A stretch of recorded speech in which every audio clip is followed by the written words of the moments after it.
GST में हालिया कटौती से आम आदमी और उद्योग दोनों को बड़ी राहत मिली है। कच्चे माल की लागत में कमी आई है, प्रोडक्शन कास्ट घटी है।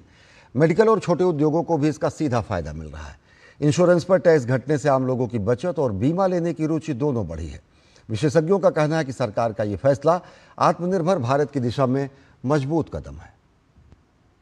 12% और 28% के सेगमेंट हटे हैं, उससे बहुत सारे रॉ मटेरियल्स सस्ते हुए हैं। आप मेडिसिन सेक्टर, मैन्युफैक्चरिंग, एमएसएमई में देख लीजिए कि मोस्टली एमएसएमईज मैन्युफैक्चरिंग कर रही है।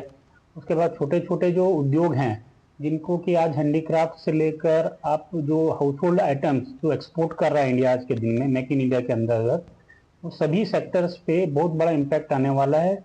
On an average rate cut मेरे हिसाब से मिनिमम 10% का आने ही वाला है, जिसके कारण हम इंटरनेशनल मार्केट में चाइना को कम्पीट कर पाएंगे। ओवरऑल हर चीज़ों में कटौती की गई है जीएसटी के रेट पर, जिसका डायरेक्ट इम्पैक्ट जो कंज्यूमर के ऊपर और जो सिविल का इंफ्रास्ट्रक्चर है, गवर्नमेंट का इंफ्रास्ट्रक्चर है, उसके ऊपर जाएगा। चाहे किसी गवर्नमेंट का जो भी खर्चे हो रहे हैं इंफ्रास्ट्रक्चर में, उसमें रेट रिड्यूस होगा और डायरेक्ट इम्पैक्ट कंज्यूमर को मिलेगा। और इसका सारा श्रेय मैं तो जो केंद्र की सरकार है, लेड बाय आदरणीय मोदी जी और led by finance minister Sitharaman ji, उन्होंने बहुत पॉजिटिवली इस बार सोचा और सबको एक अच्छी सौगात दी है। पहले इंश्योरेंस में 12% और 18% जीएसटी लगता था, जो कि एक एडिशनल बर्डन हो जाता था। तो लोग सोचते थे कि अब इंश्योरेंस का पैसा ऐसे ही वेस्ट हो रहा है, उसमें हम लोग 12% एक्स्ट्रा, 12%, 18% एक्स्ट्रा और पे करते हैं, जिससे उनको एक कॉस्ट का बहुत बर्डन लगता था।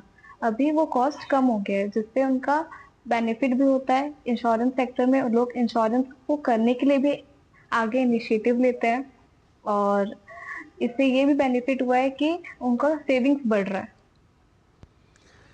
हैदराबाद के लोगों का कहना है कि जीएसटी की दर 28% से घटाकर 18% करने से गरीब और मध्यम वर्ग को काफ़ी राहत मिली है। नई 2 स्लैब प्रणाली से कराधान सरल हुआ है और आम आदमी को फायदा हो रहा है। आवश्यक वस्तुओं की कीमतों में कमी से मासिक घरेलू खर्च कम हुआ है। बीमा और जीएसटी को पूरी तरीके से हटाने के बाद अब